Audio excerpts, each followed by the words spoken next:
Got a bit of an issue with basically reading very low on the petrol gauge. Maybe I'm drinking petrol somewhere that I can't see.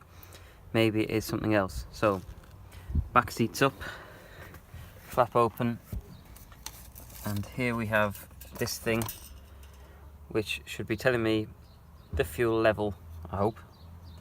I have taken off the connector, given that a spray. It's pretty filthy. This is literally it. If you're looking in here, that is the fuel tank. The gap in between the fuel tank and the car is just air. There's just cold air coming into the cabin, stopped by a bit of matting and some seat covers.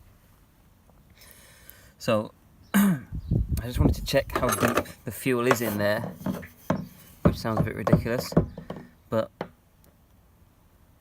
looking at this, it's not the biggest tank in the world, and yes, I know I probably shouldn't be doing this, but you know, there's not that much in there really. However, it's not come out filthy. Right, so putting it back together now. Maybe this needs replacing, maybe it doesn't. Dropping that back in the hole, lining up with where it was before so that gauge connects. Step one, this bit of plastic here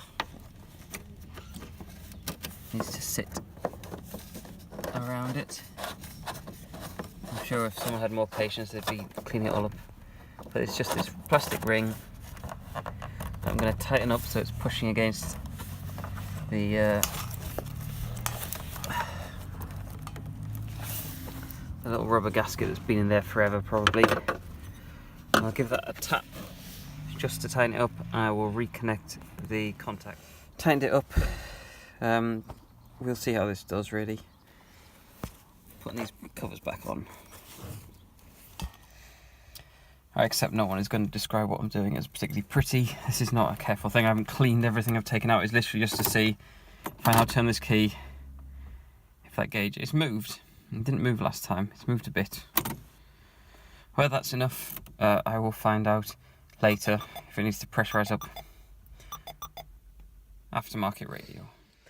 Well, that wasn't super helpful. The conclusion essentially is there's not much petrol in there. Maybe it is drinking it and I have to figure out why that is. I've been thinking for a while about the injector itself, if that is now getting a bit sort of off standard and going a bit crazy. I mean, everything else looks okay. I could just, as ever, buy more bits and keep replacing them and see how that goes. But I'll have a think about this one.